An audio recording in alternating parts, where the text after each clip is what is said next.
Good morning.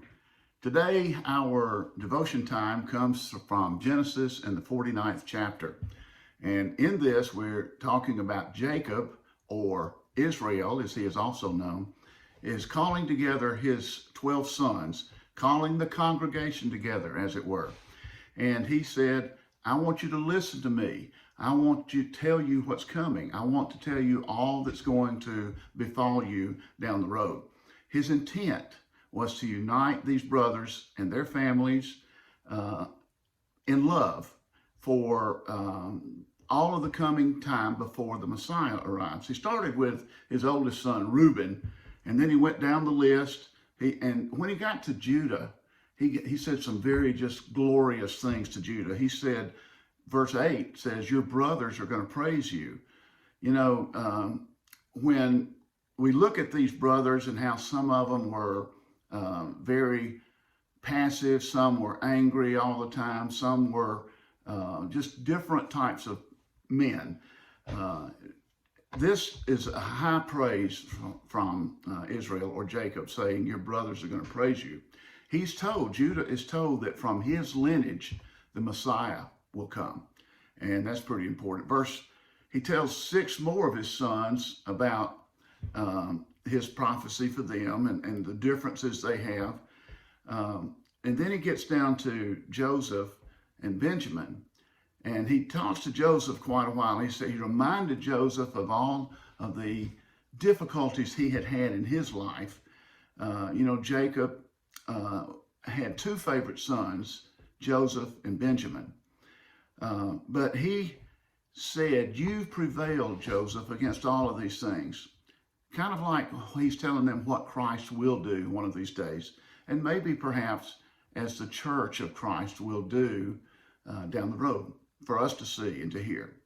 So he finished, and he had all of his sons had received different blessings, but every son, it says, received the appropriate blessing for his life. Now, God blesses us even though it's not deserved. I know that because I've received undeserved blessings from God. So Jacob, or Israel as he's also known, told them that he was dying and he was going to give them some burial instructions. Now, let me go back one little thing. Genesis 35, which we had a while back, tells us that Jacob's name was changed to Israel after he wrestled with God, and it might mean that he prevailed against God. But Jacob had asked for the blessing, and perhaps the name change, a special name, was part of that blessing. It means the assurance of victory in our lives when we have a special blessing from God. And I think that even though throughout this rest of this chapter, Jacob is called Jacob, or he's called Israel, he's reflecting in all of this the special blessing from God, and then after Christ came, the fact that we are called Christians is our special name. But anyway, get back to what we were doing. God blesses us even though we're not very deserving of it all the time.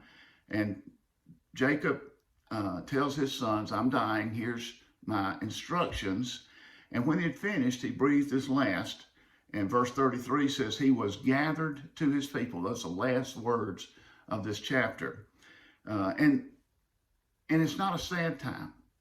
It's more of a victorious time that Jacob finally let go of his hard life, what he had raised all of these boys and some girls, and had all the difficulties that we have in raising our own children. But now he has actually begun living. And that's the message that we want to also carry forward here, is that as Christian people, we begin our really perfect living at the moment of our death. Now, and I don't think that we live good and well just to get to that point, but we have a responsibility that we've been told to tell all the people that you have a possibility or a guarantee of perfect life if you follow Jesus. So to get to our perfect life, We live for him and we tell others about him. Tell somebody about him today.